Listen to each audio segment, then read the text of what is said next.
Hi, in my previous lecture, we discussed the importance of seeing electrons in a molecule and how it is important for understanding chemical reactions. So in this video, we'll discuss some of the tools that we have learned already, and we're going to put all of these fundamentals that we have learned already and put them together to be able to see electrons in the molecule. So the electron density of a substance, or also the electropotential map of a substance, will tell us about the distribution of the electron. So which region is rich in electron and which region is poor in electron in a molecule. However, the EPM, or the electrostatic potential map of a substance, is a tool that is not always available and therefore impractical for us. So we need to be able to visualize electron using fundamental knowledge that we have learned already. And at this point right here, all of you should have learned some of the very fundamental knowledge that will allow us to be able to see the electrons in the molecule. Now, and when we mention about electrons, we actually do not mention all electrons, but we focus mainly on only the valence electron. And this is something that we have learned from Jet Camp. So first of all, valence electrons are those that occupy the outermost principal shell of the atoms. And it is this valence electron right here that the atoms have that are overlapping to eventually form the molecule.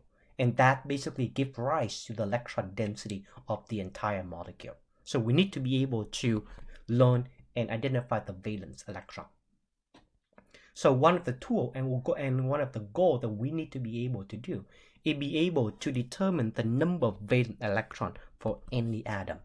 And it's actually quite easy to do that. And so the number of valence electrons can be determined easily by referring to the periodic table. So in the periodic table, and this is a abbreviated version of the periodic table right here, and we can see that we have the different groups. So group 1, group 2, and group 13. So we're going to skip from 3 to 12. And this is group 13, 14, 15, 16, 17, and 18. So those are the group number.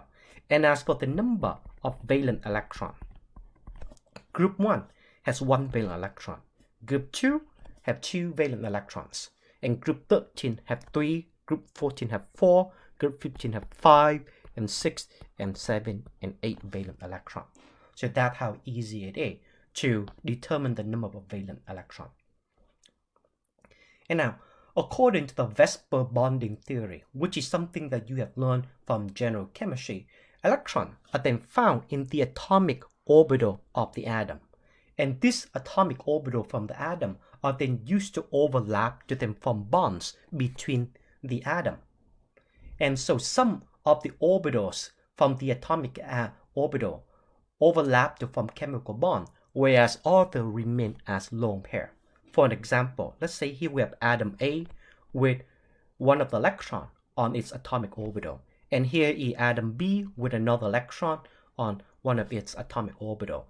Atom A and atom B can then take their valence orbital and overlap them together, and now the electron in this orbital will then get paired together to form a chemical bond between atom A and atom B.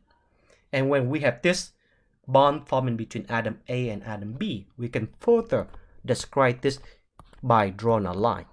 And this line right here represents a chemical bond. And in each of this chemical bond right here, there are 2 electrons in each of this bond. So recognize that in bonds, that's where we can find valence electron. So ultimately, for any given molecule, electrons are then found in bonds and in lone pair. And this is why it's important that we need to learn how to draw Lewis structure of any substance, because Lewis structure tells us about lone pair and bonds.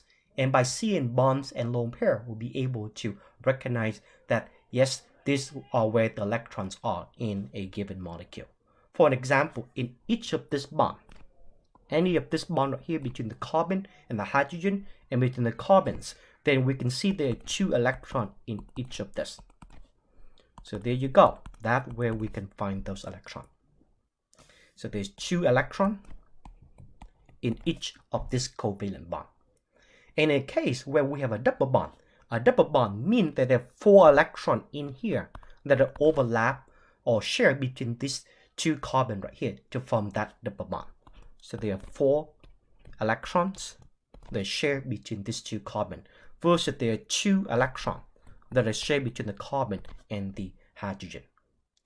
And similarly with the triple bond, then in a triple bond we can see a triple bond is formed by the overlapping of up to 6 electrons. So there's 6 electrons that are being shared between these 2 carbons to form this triple bond.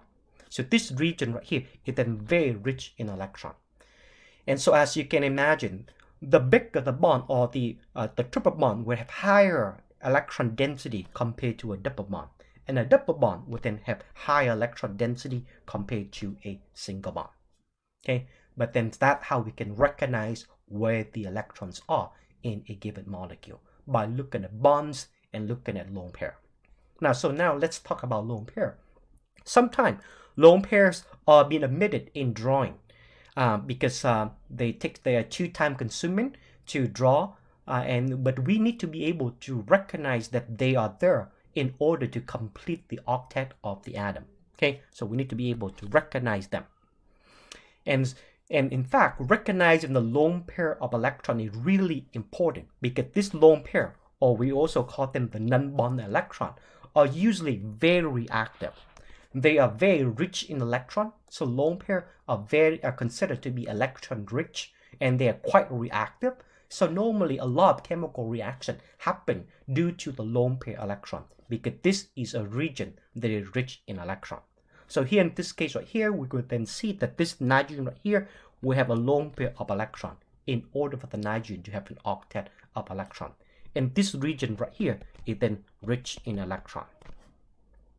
And similarly with this example right here, so this is sodium methoxide. So with the oxygen, we can see that this oxygen right here has up to 3 lone pair of electron on it. So this oxygen right here is very rich in electron.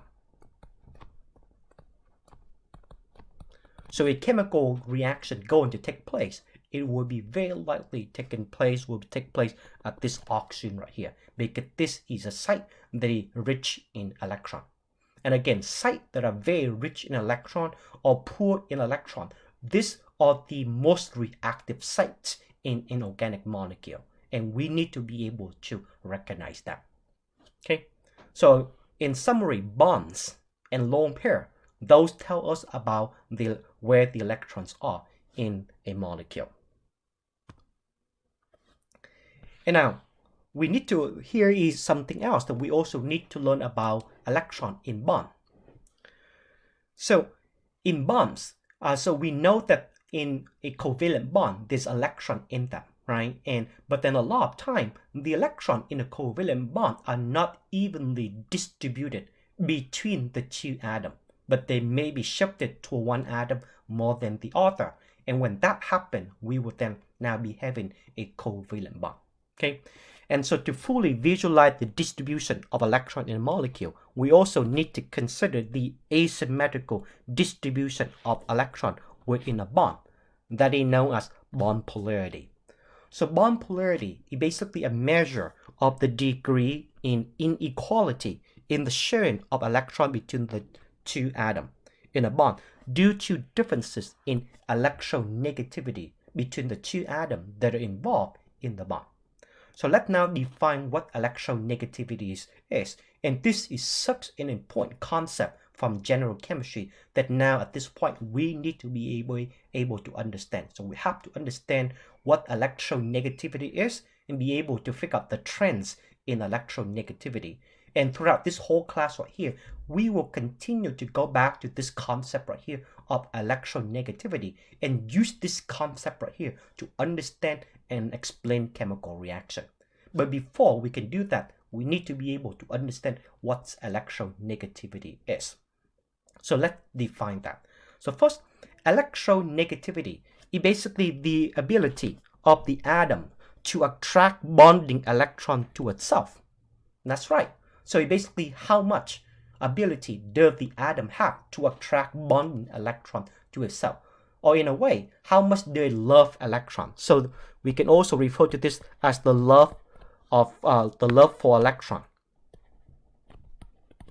of an atom. How much do it love electron? Okay. And so some atoms are more electronegative or loves electron more than the other. And the reason why is because the nuclear of certain atom has more proton in them. And the more proton there is, then the more positive the nuclear will be. And the more positive the nuclear will be, the more it will be able to attract the electron, because electrons are negative. And so the larger the differences in the electronegativity between the two atoms, that basically means one atom would love the electron more than the other. So that's what a large difference in electronegativity between the two atoms mean. Then the more polar the bond will be, because one atom loves the electron more than the other, so it'll be able to pull that electron to itself, and therefore making that bond right here become more polarized or more polar. And this is the table right here that discusses the electronegativity of all of the elements. And so in this class right here, we are not going to be learning and using all of this element, because in organic chemistry, we mainly focus on the carbon, right? And the nitrogen and some of the elements that we see to be important in organic chemistry. And so although I do not recommend memorization so much, but one value that is important for us to remember is the value, the electronegative value for carbon. So thus memorize the value for carbon and understand this trend, and you'll be able to figure out the electronegativity of the other substance. So carbon, its electronegativity is 2.5. Okay, and we can see the following. Boron is 2.0, nitrogen is 3.0, oxygen is 3.5, and fluorine is 4.0. So you can see as we go from left to right, it is increasing by 0.5. So let's memorize the value for carbon, and we'll be able to figure out the electronegativity of boron, and then nitrogen, and all of this element. Okay, and as we go from top to bottom, so you can see fluorine is 4.0. Now chlorine is 3.0, oxygen is 3.5, sulfur is 2.5. So you can see as we go from top to bottom, it is decreasing by about 1. But not all of the time, because that is only true when we go from the second row to the third row. But when we drop down, it does not change as much anymore. Okay, but then again, these are only some of the elements that are important here in this class. And now we have thus in a way memorize or understand and can figure out the electronegativity of all of this value. Okay, so remember that carbon is 2.5, and going from left to right, it is increasing by 0.5, and go from top to bottom, it decreasing by about 1. So how do we now use electronegativity to figure out the polarity of the bond? So let's do that. So in this case right here, let's say here we have a bond between two hydrogens. So this two hydrogen right here will be using the electron from the 1s orbital to overlap and form this bond. So this basically means there are two electrons that are shared by these two hydrogen right here to form this bond. And because these are two hydrogen, similar atom have similar electronegativity. And the electronegative one hydrogen is 2.1 and this one is 2.1. So therefore the difference in electronegativity between these two atoms right here will then be 0. So that basically means these two atoms right here, these two hydrogen, are sharing their electron equally.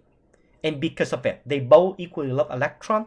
So the electron, the bonding electron, will then stay between them, but not being shifted to one atom more than the other. So in this case right here, this bond right here is then non-polar, because it stays right in the middle between the two atoms. If we now moving on to the bond between carbon and chlorine, the electronegativity of carbon is 2.5, and the electronegativity of chlorine is 3.0, based on this table.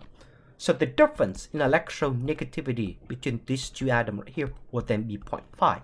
So anytime we have differences in electronegativity to be 0.5 or higher, then that means one atom is loving electron significantly different or more than the other. And therefore, because this love of the electron more, so again, the higher the electronegativity, the more this atom right here love the electron that are shared between them. So therefore, the chlorine will be able to pull the electron that's supposedly shared between these two atoms to itself. So you can see in this case right here, the electron, the bonding electron in here are slightly shifted to the chlorine more than the carbon, but it does not locate right in the middle between them. So in this case right here, we have some sort of polarization. So polarization is whenever something is shifted to one place or the other. So in this case right here, we see polarity in this bond. So this bond is now will be referred to as a polar covalent bond.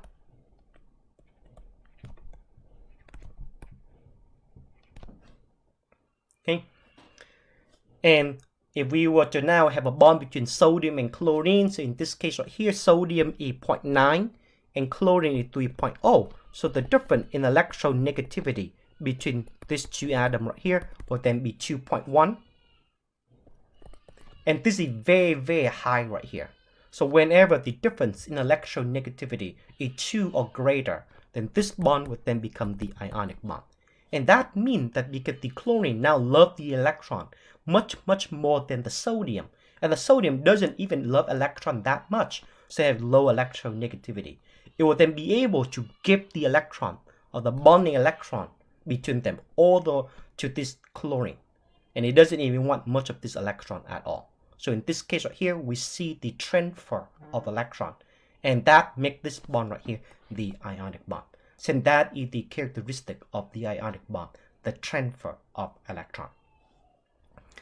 And so knowing and being able to see polar bond tell us about the polarization of electron within bonds, because now we know that, okay, electrons are now in bonds. But within a bond, electrons are actually not located evenly between the two atoms, but it may be shifted to one atom more than the other. And for example, with the dichloromethane, so you can see initially there's electron in all of this bond, but because now the chlorine wants the electron from the carbon more than from the carbon, and that basically shifted the electron to the chlorine. And as a consequence, now this region right here on the chlorine is very rich in electron, and the region from the carbon is now lacking electron. So this is the electrostatic map, potential map of the chloromethane. And similarly over here with methanol. So in this case right here, we have when we look at this molecule, this bond right here, for the most part, this is a non-polar bond, meaning electrons shared between the carbon and the hydrogen, and that's why we don't see any shifted in electron in this bond right here. But going from this carbon to this oxygen, we have ourselves a polar covalent bond here and a polar covalent bond here, in which both of the electrons are shifted to the oxygen. And that then makes this hydrogen here become partially positive, and this oxygen negative, and this carbon here partially positive. So in the end, we will then see that electron in this molecule will be shifted to the oxygen, and that makes this oxygen right here have this red area that show it is rich in electron. And also because of the lone pair of electron or oxygen, that make it also very, very red. And as for this hydrogen right here is very interesting, because this hydrogen right here do not have much electron surrounding it. So when it loses the electron to the oxygen, it becomes very partially positive, and this is why that this region is now in blue. So for this molecule, we have this region, the electron rich, and this region right here, that is electron poor. So if we were to now take this molecule and react it with something, let's say we were to take this molecule and react this with something that another substance that is electron rich, the substance that is rich in electron would then come in and react with this hydrogen right here, because this hydrogen right here is poor in electron, right? Because this make it partially positive.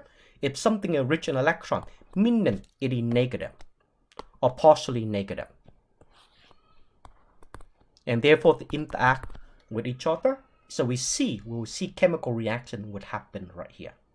Versus if we were to take this substance right here and now react it with another substance that the electron pool, or basically partially positive, then the electron pool substance would then react with the oxygen from this molecule. Because this part right here is partially positive, and if this is rich in electron, meaning this is partially negative or fully negative, and they then attract each other electrostatically. So as you can see, knowing about the distribution of electron is really important, because that tells us where chemical reaction going to take place.